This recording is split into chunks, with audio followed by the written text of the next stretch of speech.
Hello everyone. कोविड-19 pandemic और lockdowns की वजह से बहुत सारी Indian families emotionally, financially suffer कर रही हैं। ऐसे टाइम में if you have the dream of becoming an IAS और आईपीएस ऑफिसर, तो हर फैमिली लाखों रुपए नहीं स्पेंड कर सकती। So as an education venture we are trying to start an initiative जिसमें हम ऐसी सभी फैमिलीज को सपोर्ट करने की कोशिश करेंगे। From the safety and comfort of your home you can grab this opportunity, and if you are preparing for 2023 और 2024 UPSC attempt, you can register on the link given below. इस link पर आपको सबसे पहले ये क्या इनिशिएटिव है इसके बारे में हम जानकारी देंगे। We are going to announce about this initiative on our social media platforms as well. Telegram channel Launchpad Education पर भी हम इसकी अनाउंसमेंट करेंगे। लेकिन if you are the registered student using the link below in the description of this video, तो आपको सबसे पहले ये मौका मिलेगा। And if there are limited seats you can grab this opportunity on first come first serve basis. तो अगर आप आईएएस की तैयारी करने का प्लान कर रहे हो लेकिन फाइनेंशियल ट्रबल्स की वजह से आप स्टार्ट नहीं कर पा रहे, तो आपको इस लिंक पर रजिस्टर करना है। And these are not going to be big fake marketing slogans. Whatever we are going to promise हम वो डिलीवर करेंगे, and we will make sure that lack of money आपकी तैयारी ना करने का बहाना ना बन पाए।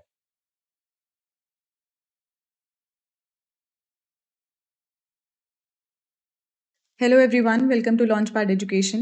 Today we are going to do the topic of Assam Mizoram border dispute. पिछले कुछ समय से ये जो डिस्प्यूट है वो इन न्यूज़ है, तो उसी के चलते हम ये वीडियो के अंदर इसकी पूरी डिटेल्स को जानेंगे, कॉम्प्रिहेंसिवली इस पूरे टॉपिक को कवर करेंगे। सबसे पहले बात करते हैं कि पेपर पॉइंट ऑफ व्यू से कहाँ कहाँ पर इसकी इंपॉर्टेंस है, कहाँ से हमें इसके रिलेटेड क्वेश्चन आ सकता है, सिलेबस कहाँ पर इसका फॉल करता है। So GS paper 1 which includes the topic of society, जिसके अंदर रीजनलिज्म का टॉपिक आता है। तो रीजनलिज्म को लेकर यहाँ पर बहुत ज़्यादा इशू है। यहाँ पर बहुत सारी ट्राइब्स हैं जो अपने अपने रीजन के लिए लड़ रही हैं।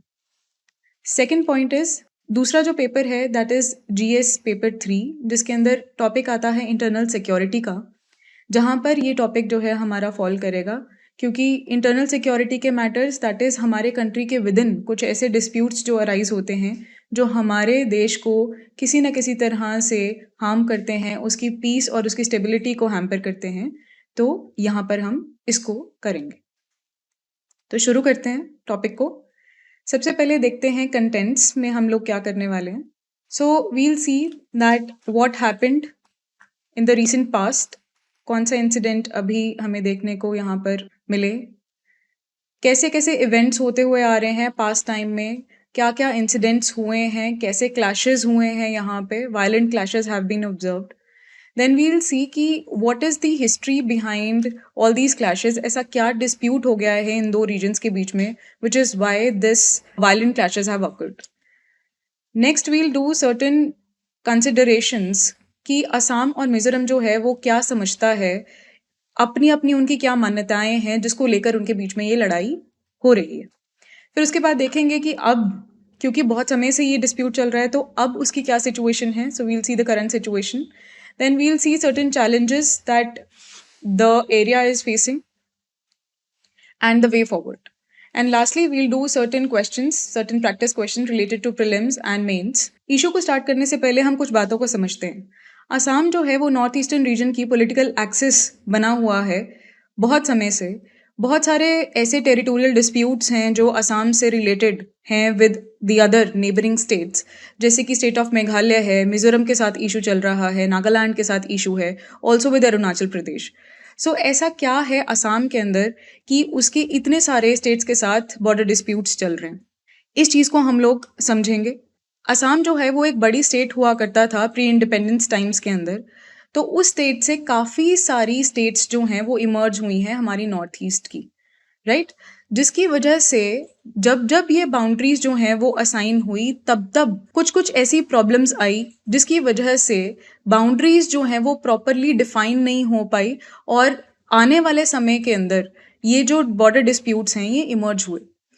इसी को लेकर ये जो डिस्प्यूट है वो आज तक चलते आ रहे हैं, और असम जो है हमेशा इसका एक सेंटर पॉइंट बना रहता है। ऐसा ही एक इशू अभी रिसेंट टाइम में हमें देखने को मिला which is related to Mizoram. अब हुआ क्या उसको देखते हैं। अभी रिसेंटली न्यूज़ आई कि असम के 6 पुलिसमैन जो हैं वो लोगों के द्वारा मार दिए गए। कुछ ऐसा बॉर्डर के ऊपर इशू हो गया था जिसके अंदर वो उन पुलिसमैन की डेथ हुई। इसके अलावा और बहुत सारे लोग इंजर्ड हुए। अक्रॉस द बॉर्डर, मिजोरम और असम के बॉर्डर के ऊपर। इतना ज़्यादा ग्रेव ये इंसिडेंस था कि यहाँ पे बताया गया कि ऑटोमेटिक मशीन गन्स तक यहाँ पर चलाई गई, लोगों ने स्टोन पेल्टिंग यहाँ पर किया, और ये इशू जो है इंटरस्टेट बॉर्डर डिस्प्यूट जो है वो बहुत ज़्यादा ग्रेव हो गया। इतना ज़्यादा ये जो वायलेंस स्पॉटलाइट में आ चुका है, ये इंटरस्टेट बाउंड्री का जो ये इशू आ चुका है, ये असम की ये बाउंड्री जब डिफाइन हुई है यहीं से शुरू हुआ। इसके बाद सबसे पहले हम लोगों को मैप को देखने की ज़रूरत है कि इशू हो कहाँ पे रहा है। तो आप देखिए कि असम के अंदर 3 ऐसे एरियाज हैं, 3 ऐसे डिस्ट्रिक्ट्स हैं, यहाँ पर नाम लिखा है, आप देखिए, one is Karimganj, Hailakandi and Cachar. ये 3 डिस्ट्रिक्ट्स यहाँ पर लोकेटेड हैं that shares boundary with Mizoram. Mizoram के जो 3 डिस्ट्रिक्ट्स शेयर करते हैं असम के साथ बाउंड्री, वो हैं Aizawl, Kolasib and Mamit. So Aizawl, Kolasib and Mamit. So ये है इशू, बॉर्डर के ऊपर इशू जो है वो यहाँ पर हो रहा है। 2 ऐसे एरियाज हैं जो इन डिस्ट्रिक्ट्स के अंदर फॉल करते हैं। एक है कचहर डिस्ट्रिक्ट के अंदर जिसका नाम है लैलपुर, और दूसरा जो डिस्ट्रिक्ट है वो है कोलासिब जिसके अंदर एक जगह है जिसका नाम है वेरेंते। तो लैलपुर और वेरेंते के बीच में ये क्लैशेस जो थे बॉर्डर के ऊपर ये हुए। अब यहाँ पर इशू क्या है, यहाँ पे आप राइट वाले मैप के अंदर देखिए कि ये पूरा का पूरा बॉर्डर जो है ये सारा का सारा फॉरेस्ट एरिया है। तो बाउंड्री कभी भी एक प्रॉपरली डिफाइंड तरीके से यहाँ पर नहीं हो सकती, ये हमेशा ही थोड़ी सी डिसॉल्व्ड बाउंड्री होगी। यहाँ पर जो फॉरेस्ट है इसको कहते हैं inner line reserve forest, special area है ये एक। इसी को लेकर, इसी की बाउंड्री को लेकर कुछ इश्यूज हैं। असम की कुछ और कंसिडरेशंस हैं, मिजोरम की कुछ और कंसिडरेशंस हैं। अब देखते हैं सीरीज ऑफ इवेंट्स को कि ये जो मुद्दा है, ये जो मसला है, कब से शुरू हुआ, और उसको देखेंगे हम अभी रिसेंट टाइम्स तक, लाइक द प्रेजेंट डे तक। सो जो इशू है देखिए वो शुरू तो बहुत पहले से ही हो गया, कॉलोनियल टाइम्स से ही ये इशू की शुरुआत हो चुकी थी। कुछ ऐसे लॉज थे जिसकी वजह से ऐसा सिस्टम जो है वो क्रिएट हुआ, जिसको हम हिस्ट्री के अंदर देखेंगे इसकी। अब प्रॉब्लम ये है कि मिजोरम जो है वो असम से ही निकल के आया हुआ एक स्टेट है। 1972 के अंदर इसको यूटी बना दिया गया और उसके बाद 1987 के अंदर इसको स्टेट का दर्जा दे दिया गया। अब मिजोरम जो है वो ये चाहता था कि जो बाउंड्री उसकी डिसाइड हुई है वही उसको मिले। कुछ ऐसे एक्ट्स थे वो पास हुए थे जिसके अकॉर्डिंग मिजोरम ऐसा चाहता है। क्योंकि उसको ये चीज़ें नहीं मिली, असम चाहता था कि ये मिजोरम को ना मिले, जिसकी वजह से दोनों के अंदर ये डिस्प्यूट चालू हुआ। तो पहली बार जब ये इंसिडेंट हुआ तो इट वाज इन 1994, जिस वक्त that is 7 years after Mizoram became a state, तब ये इशू जो है इसकी शुरुआत होती है, मतलब ये क्लैशेस की शुरुआत होती है। यूनियन गवर्नमेंट जो है उसने बहुत सारी ऐसी टॉक्स जो हैं उनको ऑर्गेनाइज किया है ताकि ये बाउंड्री डिस्प्यूट जो है उसको रिजॉल्व किया जा सके। लेकिन रिसेंटली लास्ट ईयर अक्टूबर नवंबर 2020 के अंदर ये इश्यूज इतने ज़्यादा बढ़ गए कि वो वायलेंस की कगार पर आ चुके थे।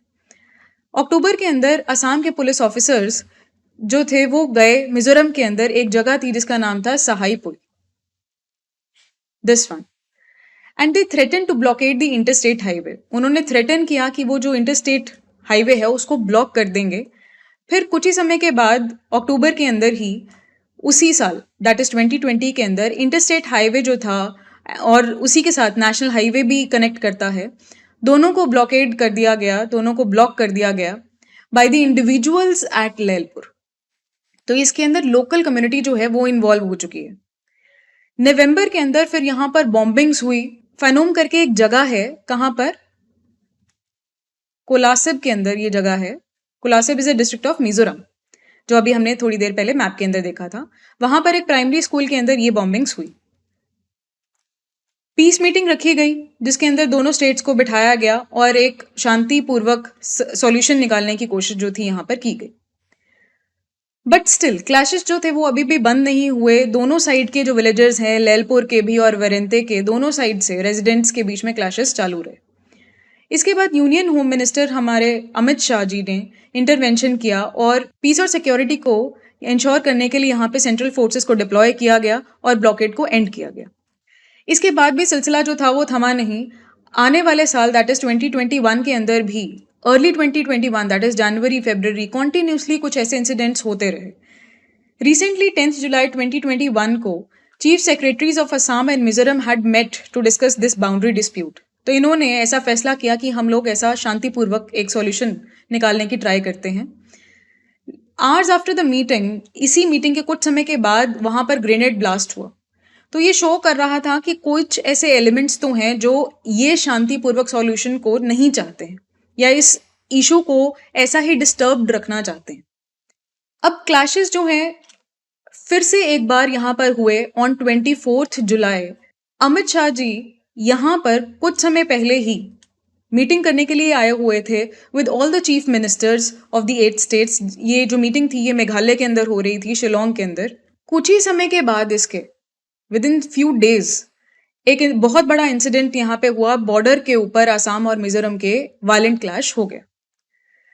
इस मीटिंग के अंदर बेसिकली अमित शाह जी जो डिस्कस करने आए थे वो एक तो कोविड के चलते बहुत सारे हेल्थ इश्यूज जो हैं वो अराइज हो रहे हैं, तो ही वांटेड टू इंश्योर कि कोई भी ऐसा हेल्थ इमरजेंसी जो है वो द नॉर्थ ईस्टर्न स्टेट्स में ना आए। तो वैक्सीनेशन और जितनी भी और दवाइयों की अगर ज़रूरत है तो उनकी सप्लाईज जो है वो प्रॉपर रहे। इसके अलावा एक और डिस्कशन भी यहाँ पे हुआ जो कि था वहाँ के बॉर्डर डिस्प्यूट्स को सॉल्व करने का। तो यहाँ पर एक पहल जो थी वो की गई। यहाँ पे एक प्रोएक्टिवनेस जो है वो दिखाई गई कि बॉर्डर डिस्प्यूट्स जो हैं उनको सॉल्व कर लेना चाहिए हमें, नहीं तो नॉर्थ ईस्ट जो है वो एक हमेशा के लिए डिस्टर्ब्ड एरिया बन के रह जाएगा। तो 24 जुलाई को ये मीटिंग होता है। 26 जुलाई 2021 को देखा गया कि 200 असम के पुलिस मैन गए कहाँ पर, एंटर किए वरेंते के अंदर। वहां पे ऑटो रिक्शा स्टैंड था, वहां पर ये लोग गए। असम ऐसा कहता है कि वो लोग वहां पर गए थे वहां के क्लैशेस को, कोई भी प्रॉब्लम जो वहां पर होती रहती हैं उसको काम डाउन करने के लिए, कि आने वाले समय पे किसी तरह की कोई ऐसी अनहोनी ना हो।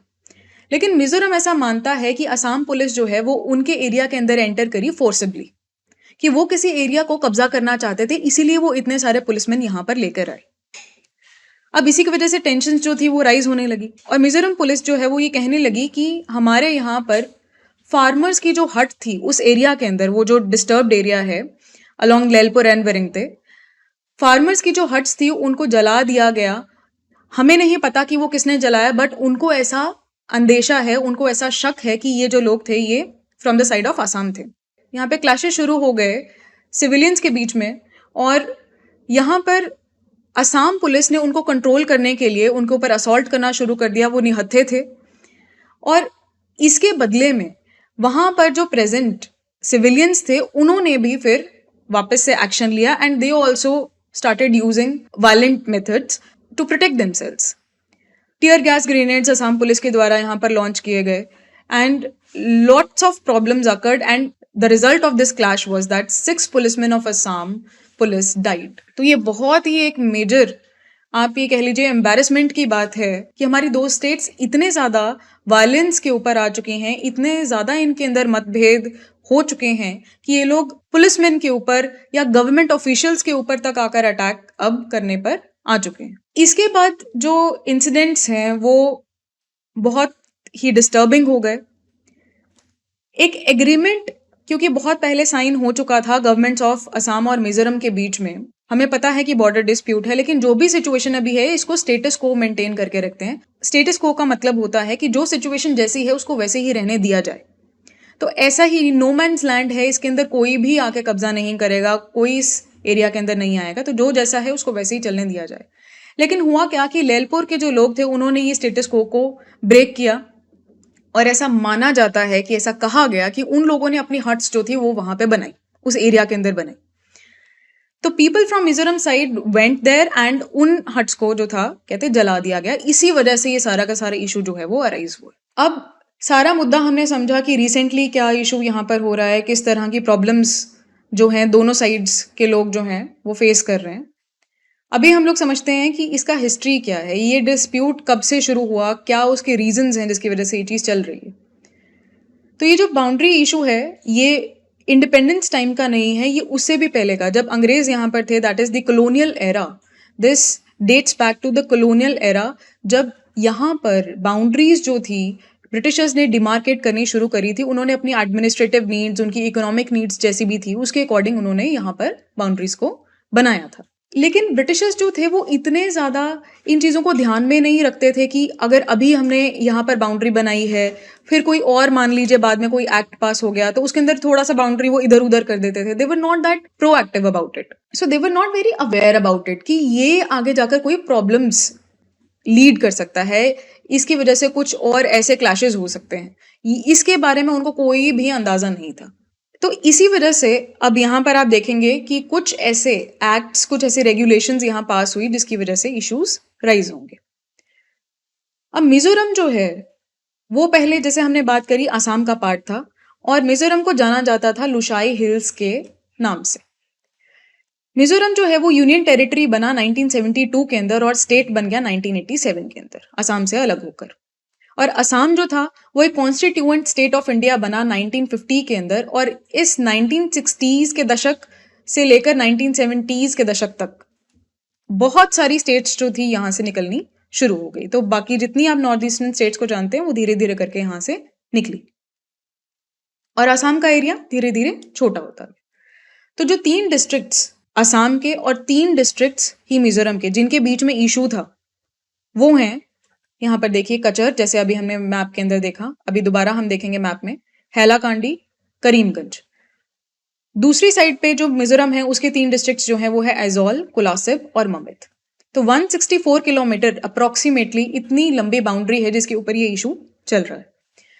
पूरी की पूरी ये जो बाउंड्री है जैसे हमने बात करी एक फॉरेस्टेड एरिया है और एक कंटेस्टेड एरिया है. कंटेस्टेड का मतलब कि दोनों के बीच में इस एरिया को लेकर इशू है, डिस्प्यूट है. असम मिजोरम जो है वो एक दूसरे को एक्यूज करते हैं कि तुम हमारे एरिया में आ गए, मिजोरम वाले असम वालों को कहते हैं कि तुम हमारे एरिया में आ गए. तो ये देख लीजिए मैप को दोबारा से, यहाँ पर ये 3 एरियाज जो हैं, this is of Assam and this is of Mizoram. ये लैलपुर और विरिंग थे जहां पर ये वायलेंट क्लैश जो था हुआ था. यहाँ राइट साइड पे आप देख सकते हैं रिजर्व फॉरेस्ट का बाउंड्री है. राइट साइड में यहाँ पर मणिपुर है, you can see here also.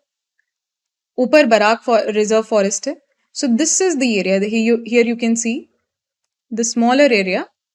इसी को यहाँ पर बड़ा करके दिखाया गया. ठीक जी, नीचे मिजोरम है और ये ऊपर आसाम वाला एरिया है. So this is the contested area. अब आसाम मिजोरम का ये जो डिस्प्यूट है ये शुरू होता है 2 नोटिफिकेशन से जो ब्रिटिश एरा के टाइम के अंदर आई थी. पहली नोटिफिकेशन है आई 1875 के अंदर जो डिफरेंशिएट करती है लुशाई हिल्स को फ्रॉम द प्लेन्स ऑफ कचहर. तो इन्होंने किया क्या कि कचहर के जो प्लेन्स थे उसमें से इन्होंने लुशाई हिल्स को अलग कर दिया. देखिए जो प्लेन्स हैं ब्रिटिशर्स के वो इस्तेमाल होते थे फॉर द प्लांटेशन पर्पजेस. वो लोग वहां पे टी प्लांटेशन एटसेट्रा किया करते थे. लुशाई हिल्स जो हैं वहां पर रहती थी मीजो ट्राइब. तो वो एक एरिया था जहां पे मीजो ट्राइब रहती थी. ठीक जी, तो इसलिए उन्होंने इन 2 एरियाज को अलग अलग कर दिया. कब किया? 1875 की नोटिफिकेशन के अंदर. दूसरी नोटिफिकेशन जो है वो आती है 1933 के अंदर जब एक बार और बाउंड्री जो थी वो डिमार्केट हुई between Lushai hills and Manipur. तो लुशाई हिल्स और मणिपुर की जब ये डिवीजन होती है तो कुछ हिस्सा मिजोरम के अकॉर्डिंग ऐसा माना गया कि जो उनके पास 1875 में था वो 1933 में कुछ हिस्सा जो है वो नहीं रहा. मतलब इन्होंने बाउंड्री जो थी वो गलत बताई लुशाई हिल्स की. ठीक, अब इशू क्या है 1993 में फिर मिजोरम, मतलब ये आप देखिए आफ्टर इंडिपेंडेंस मिजोरम क्या करता है, एक और ऐसी नोटिफिकेशन जारी करता है, inner line of Lushai hills notification. इस नोटिफिकेशन के तहत मिजोरम जो है वो अपनी बाउंड्री के अंदर एक 1300 स्क्वायर किलोमीटर का एरिया है जिसके ऊपर वो क्लेम करता है. ठीक जी, जो इनर लाइन फॉरेस्ट के अंदर फॉल करता है. अब आगे देखिए, मिजोरम बिलीव करता है कि जो बाउंड्री डिमार्केट हुई है 1875 की नोटिफिकेशन के अकॉर्डिंग वो सही है. ये नोटिफिकेशन डिराइव होती है कहां से? एक एक्ट बनाया गया था BEFR act, that is Bengal eastern frontier regulation act. Eastern यानी ईस्ट साइड पे, फ्रंटियर का मतलब होता है बाउंड्री एरियाज. तो ऐसे करके एक एक्ट पास किया गया था जिसके तहत 1875 की नोटिफिकेशन निकाली गई. अब ये जो नोटिफिकेशन निकाली गई थी इसके अंदर जो मीजो ट्राइब्स लुशाई हिल्स के अंदर रहती थी उनके साथ डिस्कशन हुआ था. उनको यहाँ पर इन्वॉल्व किया गया था, उनको कॉन्फिडेंस में लेकर ही ये जो लाइन थी इसको डिमार्केट किया गया था. मीजो लीडर्स जो हैं वो 1933 की नोटिफिकेशन के अगेंस्ट हैं। वो ये कहते हैं कि इसके अंदर मीजो सोसाइटी को कंसल्ट नहीं किया गया, हमारे फोर फादर्स जो हैं उनको कंसल्ट नहीं किया, हमारे जो लोग थे जिनका यहाँ इस धरती से रिलेशन था, जिन्होंने हमारे लिए इस धरती को प्रोटेक्ट करके रखा, प्रिजर्व करके रखा, अब हम नहीं चाहते कि वो धरती जो है और लोगों के हाथ में जाए, बिकॉज ये हमारी ही है शुरू से। तो जो हमारे फोर फादर्स ने कहा था हम उसी को मानेंगे। तो बेसिकली दे बिलीव इन 1875 वाला नोटिफिकेशन और 1993 वाला तो उन्होंने खुद नहीं निकाला था आफ्टर इंडिपेंडेंस। तो ये दो नोटिफिकेशंस के ऊपर वो लोग बिलीव करते, राइट। मिजोरम अग्रीज, ये हमने बात कर लिया है that it agrees with 1875 1993 notification. Assam government जो है वो फॉलो करती है 1933 वाला, ठीक है जी। तो बेसिक इशू हो गया यहाँ पे कि मिजोरम वाले करते हैं 1875 वाला और असम वाले करते हैं 1933 वाला। इसका रिजल्ट अब क्या हुआ कि दोनों के बीच में ये डिफरेंट परसेप्शन की वजह से बॉर्डर डिस्प्यूट शुरू हो गया और कॉन्फ्लिक्ट जो है वो राइज हो गया। और कॉन्फ्लिक्ट इतना ज्यादा राइज हो गया कि ये लोग अब वायलेंट क्लैशेस के ऊपर आ चुके हैं। अब करंटली सिचुएशन क्या है? सरकार जो है वो इंटरवीन कर चुकी है ऑलरेडी। ऐसा नहीं है कि ये पहली बार सरकार इंटरवीन कर रही है, ये बहुत समय से ही सरकारें बीच बीच में, सेंट्रल सरकार की बात हम कर रहे हैं, इंटरवीन करती रही है ताकि यहाँ पर शांति बनी रहे।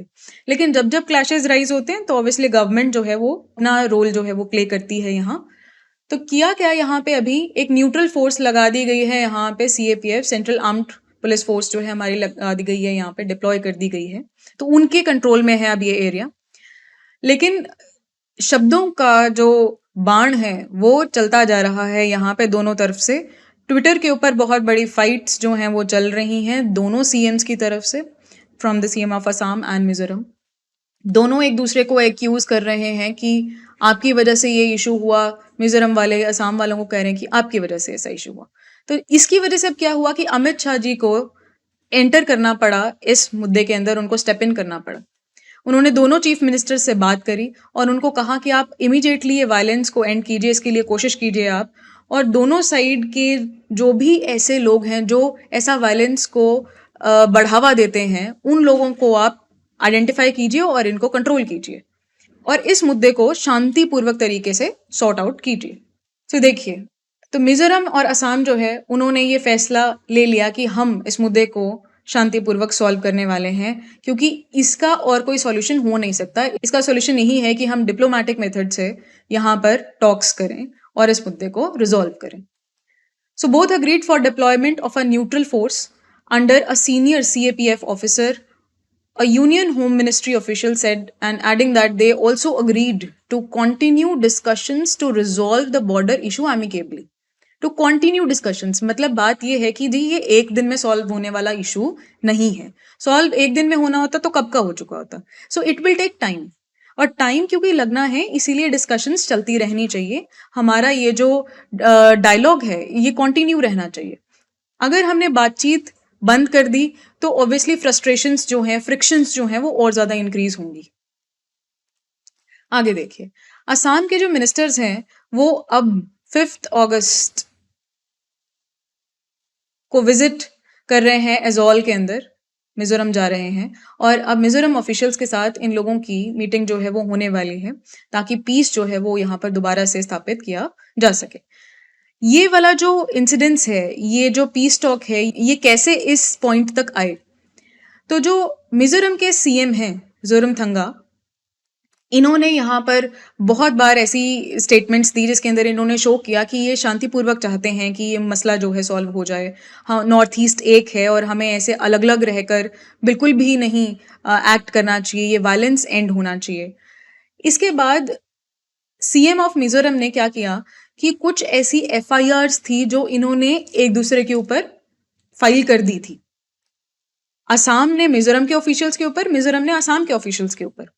तो पहली पहल क्या करी कि CM ऑफ मिजोरम ने वो सारी कंप्लेंट्स जो थी वो वापस ले ली, और इसी के रिजल्टेंट में दूसरी तरफ असम के जो CM हैं उन्होंने भी ये कहा कि उनको पता चला कि उनके ऑफिसर्स के अगेंस्ट जो FIR थी उसको विड्रॉ कर लिया गया है, और मैं इसी जो जेस्चर था उसको रेसिप्रोकेट करते हुए मैं भी वो सारी कंप्लेंट्स को विड्रॉ करता हूँ। और इसी तरह से उन्होंने आगे बढ़ने की एक जो अच्छी पहल थी वो दिखाई और अब ये लोग एक पीस टॉक करने जा रहे हैं। ये जो डेवलपमेंट्स हैं आई कैसे, यूनियन होम मिनिस्टर हमारे अमित शाह जी ने एक टेलीफोनिक कॉन्वर्सेशन इन लोगों के साथ की थी, एक डिस्कशन हुआ था दोनों सीएम्स के साथ, जिसके बाद पीसफुल रेजोल्यूशन की बात यहाँ पर हुई, right.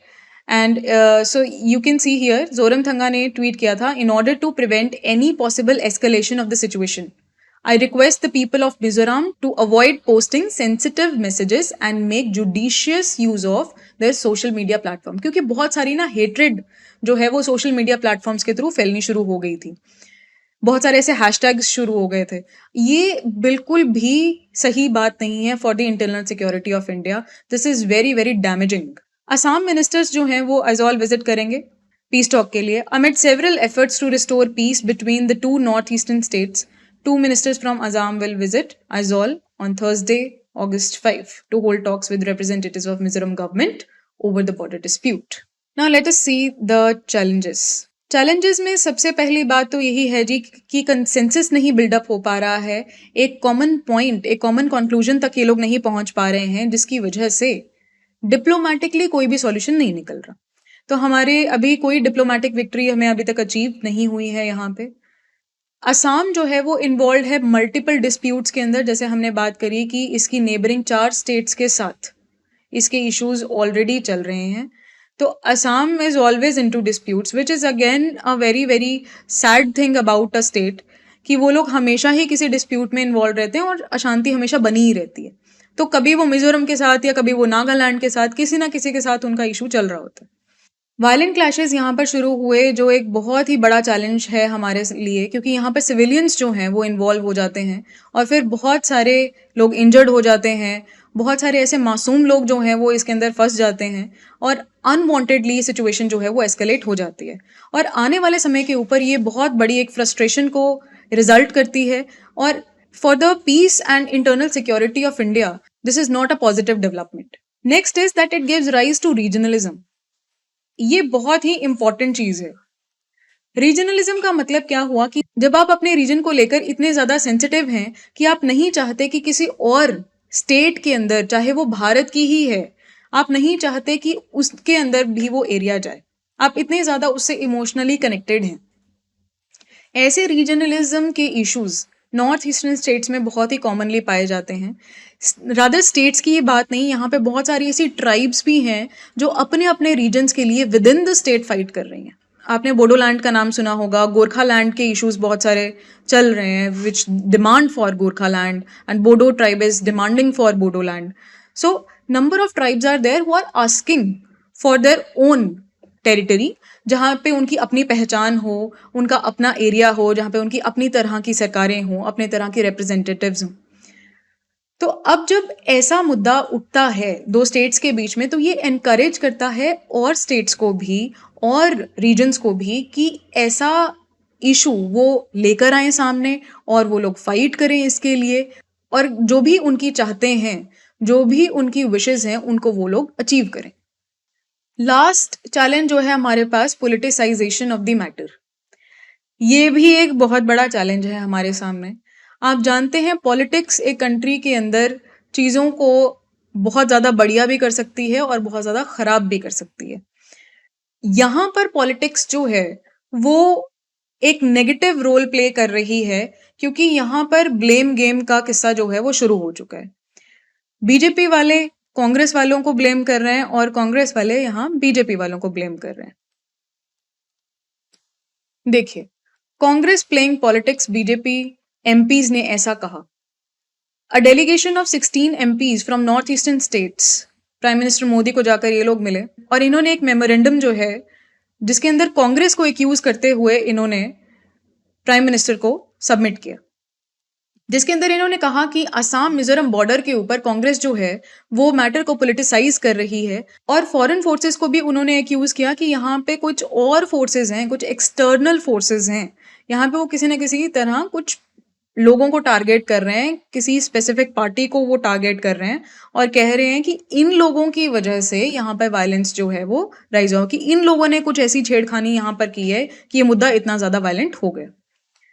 Memorandum said We would like to express our disapproval of the attempt by sections led by the Congress party to use this as a means to indulge in one-upmanship.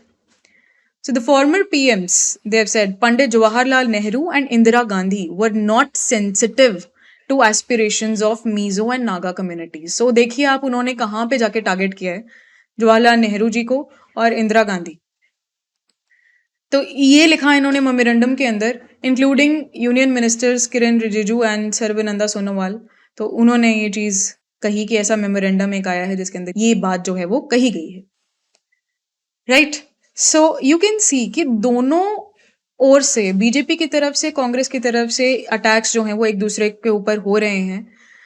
Rather इस मुद्दे का कोई relation politics से उनको करना ही नहीं चाहिए, क्योंकि जब ये मुद्दा शुरू हुआ था तब कोई पॉलिटिक्स इन्वॉल्व नहीं थी. राइट, उस समय पे कॉलोनियल टाइम्स थे, कोई ऐसा एक एक्ट आ गया, कोई ऐसी नोटिफिकेशन आ गई जिसकी वजह से ये जो बाउंड्री के इश्यूज थे ये जनरेट हुए. So nowhere politics was playing its role then. Right, Britishers के अपने कुछ मोटिव्स थे जिसकी वजह से उन्होंने ऐसा काम किया था. उन्होंने कभी नहीं सोचा था कि भारत के अंदर कभी ऐसा कोई इशू जनरेट होगा कि दो स्टेट्स आपस में इतना ज्यादा डिस्प्यूट क्रिएट कर लेंगी. अब देखते हैं वे फॉरवर्ड को कि हमारे पास ऐसा क्या सॉल्यूशन है अब इस मुद्दे को सॉल्व करने के लिए. तो प्रायोरिटी तो देखिए हमें देनी पड़ेगी डिप्लोमेटिक सॉल्यूशंस को, और कोई तरीका यहाँ पर है नहीं. आप कितना भी अग्रेसिवली यहाँ पर बिहेव करें, कितना भी आप यहाँ पर ऑफेंसिव मेजर्स लें, वो कभी भी हमें कंक्लूजन की तरफ नहीं लेकर जाएगा.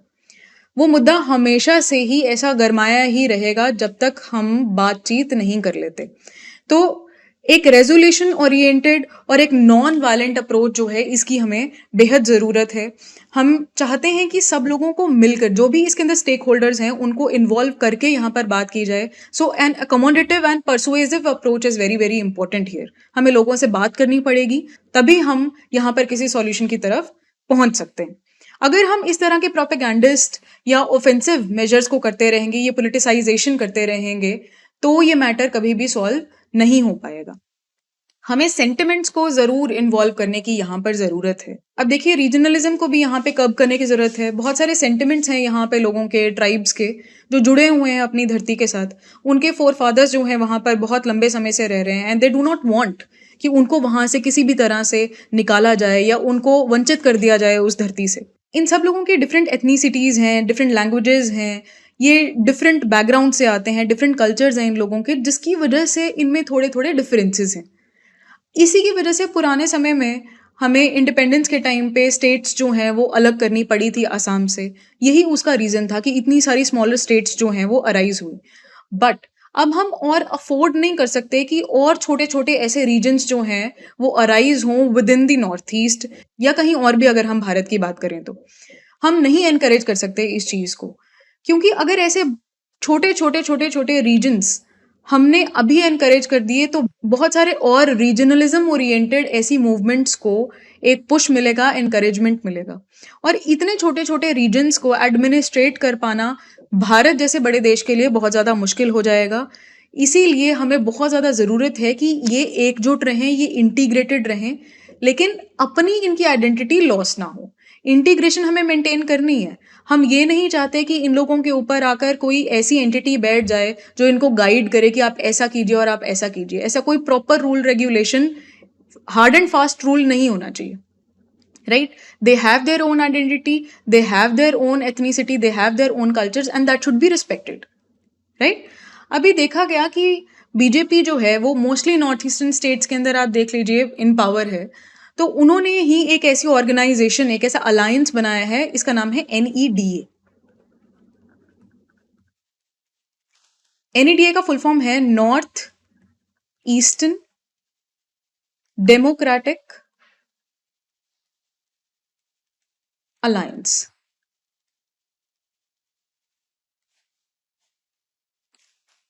तो ये एक तरह का ऐसा एक अलायंस बना दिया उन्होंने, ऐसी एक हेड ग्रुप बना दिया जो सारी स्टेट्स के ऊपर थोड़ी सुपरविजन जो है वो रखता है कि कैसे कैसे हर स्टेट के अंदर काम हो रहा है, एटसेट्रा एटसेट्रा थिंग्स. इसके अंदर आसाम के जो चीफ मिनिस्टर हैं वो एक समझ लीजिए आप एक चीफ की तरह काम करते हैं इसके अंदर.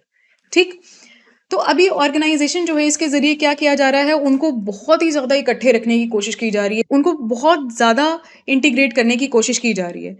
देखिए ये पॉसिबल नहीं है नॉर्थ ईस्ट के अंदर कि आप इतना ज़्यादा हार्ड ट्राई करें कि वो सब लोग जो हैं वो इंटीग्रेट होकर रहें, क्योंकि उनकी अलग-अलग एथनिसिटीज़ हैं, उनके अलग-अलग बैकग्राउंड्स हैं। तो इस वजह से जब आप उनको ज़्यादा खींच के रखेंगे तो ये सेंस ऑफ रीजनलिज्म जो है वो और ज़्यादा इंक्रीज होता है। हम वो चीज़ नहीं चाहते, right? So we want a relaxed kind of attitude here, we want a relaxed kind of rule here, fine. इसलिए रीजनलिज्म जो है वो हमारे लिए नुकसानदायक साबित हो सकता है, इसलिए हमें इसे दूर करने की ज़रूरत है। Next is politicisation should be withdrawn. Politics नहीं होनी चाहिए। वही हम बात कर रहे हैं यहाँ पे कि सिर्फ अपने पॉलिटिकल मुद्दों को प्रायोरिटी बनाकर यहाँ पर हमें प्रोपेगेंडा नहीं करना चाहिए। जो भी कोई भी चाहे एनी पॉलिटिकल पार्टी XYZ अगर ऐसा कर रही है, that is bad for the peace and stability of north east. Why? Because it will give rise to many other instabilities, it will give rise to regionalism also, and यहाँ पर वो एक constituency के अंदर तो अपना प्रोपागेंडा फैला लेंगे, कुछ अपने शॉर्ट टर्म गोल्स को तो अचीव कर लेंगे, लेकिन अगर इसको लॉन्ग टर्म हम देखें तो ये यहाँ पर किसी भी तरह से पीस को इस्टेब्लिश करने में कारगर साबित नहीं होगा।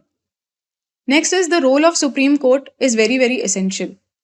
असम जो है ऑलरेडी सुप्रीम कोर्ट जा चुका है for the solution of this boundary dispute, तो यहाँ पर हमें सुप्रीम कोर्ट के फैसलों का इंतज़ार करना चाहिए।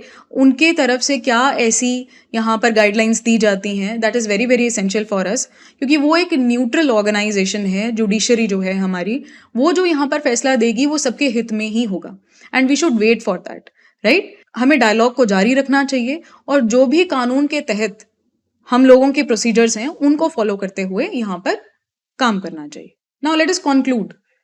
सारा का सारा जो मैटर है उसको देखते हैं, किस तरह से असम का इन्वॉल्वमेंट है with all the neighbouring states, किस तरह से वो बॉर्डर इश्यूज़ को लेकर हमेशा डिस्प्यूट में रहता है। उसके रीजंस एन नंबर ऑफ हो सकते हैं, जो या तो पोस्ट इंडिपेंडेंस भी हो सकते हैं या मोस्ट ऑफ द वो कॉलोनियल टाइम्स के ही हैं। इसकी वजह से बहुत सारे वायलेंट क्लैशेस का होना, आपस में फ्रस्ट्रेशंस का राइज होना, पॉलिटिसाइजेशन ऑफ द मैटर का हो जाना नॉर्थ ईस्ट की स्टेबिलिटी के लिए बिल्कुल भी सही नहीं है।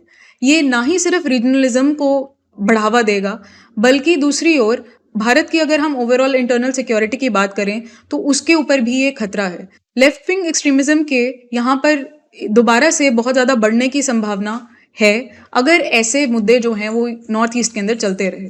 आज का जो टाइम है वहाँ पर हम चाह रहे हैं कि भारत का कोना कोना जो है वहाँ पर कोई भी अगर ऐसे डिस्प्यूट्स हैं उनको रिजॉल्व किया जाए, क्योंकि जहाँ जहाँ पर डिस्प्यूट्स होते हैं वहाँ वहाँ पर वहाँ के लोग जो हैं वो एक तो सोशली जो है वो बैकवर्ड रह जाते हैं, इकोनॉमिकली बैकवर्ड रह जाते हैं। हम नहीं चाहते कि जो हमारा नॉर्थ ईस्ट है वो किसी भी तरह से इकोनॉमिकली या सोशली बैकवर्ड हो। वी वांट कि वहाँ पर सारी की सारी जो सहूलियतें हैं वो प्रोवाइड की जाएं, वहाँ के लोगों का विकास हो। और जैसे कि अभी तक नॉर्थ ईस्ट जो था वो भारत से थोड़ा सा कटा हुआ था, वहाँ पे उनकी इन्वॉल्वमेंट जो वो थोड़ी सी कम थी for the very natural reasons. Geography जो है नॉर्थ ईस्ट की वो बहुत ही ज़्यादा कॉम्प्लेक्स है, उनका जो टेरेन है वो थोड़ा डिफिकल्ट है, जिसकी वजह से कनेक्टिविटी जो है वो बाकी भारत के साथ इतनी ज़्यादा प्रॉपर नहीं बन पाती है। लेकिन भारत सरकार के पिछले कुछ समय से बहुत सारे ऐसे प्रोजेक्ट्स रहे हैं जहाँ पर नॉर्थ ईस्ट के साथ कनेक्टिविटी को हम इंक्रीज कर रहे हैं। इसका रीज़न एक यही है कि we want the development of north east, और इसके साथ साथ अगर हम साउथ ईस्ट एशिया की बात करें वहाँ पर भी हम अपने आप को डेवलप करना चाहते हैं, वहाँ पर भी हम अपना इकोनॉमिक एक्सपोजर को इंक्रीज करना चाहते हैं। और अगर हम ये चाहते हैं, if we want to have good economic exposure with the south east Asia, then north east is one of that gateway. It is that corridor through which India can be connected with the rest of Southeast Asia. Right इस नज़र में देखते हुए ये जो topic है हमारे लिए बहुत ज़्यादा एसेंशियल हो जाता है। इसके साथ साथ और भी जितने बॉर्डर डिस्प्यूट्स होते रहते हैं उन पर भी हम नज़र रखेंगे, and north east specifically is very very important for us, keeping in mind the recent developments that have been taking place in North East. Now let us see some questions, practice questions. The first one is how many states touch the borders of Assam? Map जो है इसकी clarity हमें होनी चाहिए थोड़ी। Late us सी, यहाँ पे आप देख सकते हैं दिस इज नॉर्थ ईस्ट। आप देखिए यहाँ पे कितना छोटा सा एरिया है, वेरी स्मॉल एरिया, जिससे अभी मैं जैसे बात कर रही थी कि ज्योग्राफी जो है इसकी बहुत ज़्यादा कॉम्प्लेक्स है। कनेक्टिविटी जो है बहुत ही छोटे एरिया से है भारत से, राइट? चिकन स्नैक बोला जाता है इस एरिया को। Okay, coming back to the question, Assam को आप देख सकते हैं यहाँ राइट साइड में डिटेल्ड मैप के अंदर।